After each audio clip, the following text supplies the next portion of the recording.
Hello everyone and welcome to my channel dear students. आज हम यहाँ पे एग्जाम्पल नंबर 5 यहाँ पे डिस्कस करेंगे और एग्जाम्पल 5 है हमारे पास prove that square root 3 is an irrational number. और यहाँ पे हम प्रूव करेंगे इसको by the method of contradiction. तो सबसे पहले हम इसको करते हैं, हम सपोज करते हैं स्क्वायर रूट 3 जो है ये रैशनल नंबर है। सो ये हमने लिखा है suppose square root 3 is a rational number. So therefore हम इसको एक्सप्रेस कर सकते हैं in the form of P by Q. हम यहाँ पे लिख सकते हैं square root 3 is equal A by B. और यहाँ पे लिख सकते हैं where A and B are coprime, इसका मतलब है highest common factor of A and B equal to 1। सो ये हमने यहाँ पे लिखा है highest common factor of A B equal to 1। इनका जो हाईएस्ट कॉमन फैक्टर है वो 1 ही है। तो नेक्स्ट स्टेप हमारे पास क्या है, हम यहाँ पे करेंगे स्क्वायरिंग ऑन बोथ साइड्स। सो ये हम यहाँ पे स्क्वायरिंग ऑन बोथ साइड हम यहाँ पे लिखेंगे स्क्वायर रूट 3 का whole square which is equal a square by b square. और यहाँ पे square and root gets cancel out, तो हमारे पास आएगा 3 is equal to a square by b square. और इसको हम यहाँ पे लिख सकते हैं a square is equal to 3 times b square. तो ए स्क्वायर को हम अगर गौर से देखेंगे तो a square is equal 3 times b square, तो इसका मतलब ये है कि a square is a multiply of 3।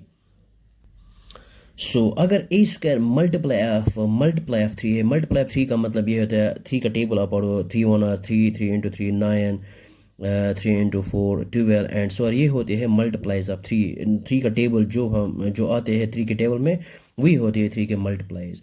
तो अगर a square is a multiply through तो मल्टीप्लाई ऑफ 3, तो डेफिनेटली देयरफॉर हम यहाँ लिख सकते हैं a is also multiply of 3।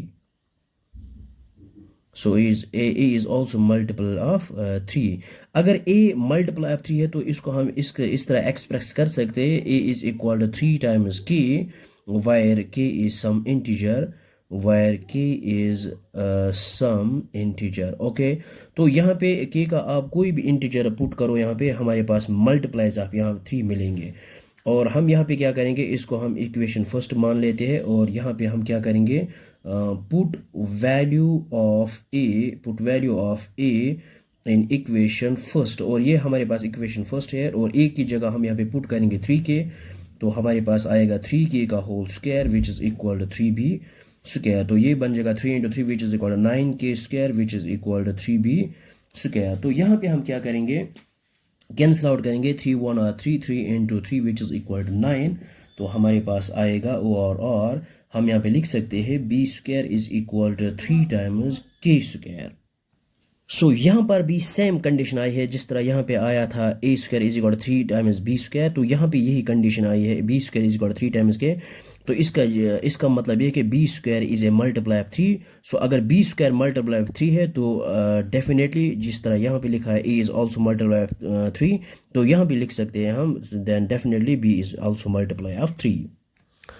So यहाँ पे हमने ये लिखा है B is also multiply of 3। तो हम यहाँ पे देखेंगे, देखो यहाँ पे क्या है, ए इज मल्टीप्लाई ऑफ 3, तो इसका मतलब है 3 is common factor of A and B is 3 is a factor of A and B is also multiply of 3। तो इसका मतलब है 3 is the common factor of both A and B. हम यहाँ पे लिखेंगे हेयर, सो हमने यहाँ पे लिखा है 3 is common factor of both A and B. But हमारे पास क्या है, ए एंड बी जो है ये है को प्राइम का मतलब है कि हाईएस्ट कॉमन फैक्टर इनका जो है वो 1 ही है, लेकिन यहाँ पे हमारे पास हाईएस्ट कॉमन फैक्टर यहाँ पे 3 आया है। सो हेयर इज कॉन्ट्रडिक्शन, और सपोजिशन इज रॉन्ग। जो हमने सपोज किया था square root is a rational number, so this is not a rational number, this is irrational number. सो हमने यहाँ पे लिखा है हेयर इज कॉन्ट्रडिक्शन और supposition is wrong.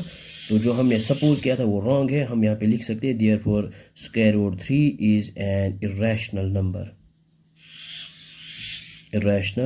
Number. So hope that आपको ये समझ में आया होगा, बहुत ही आसान है। So thanks for watching this video.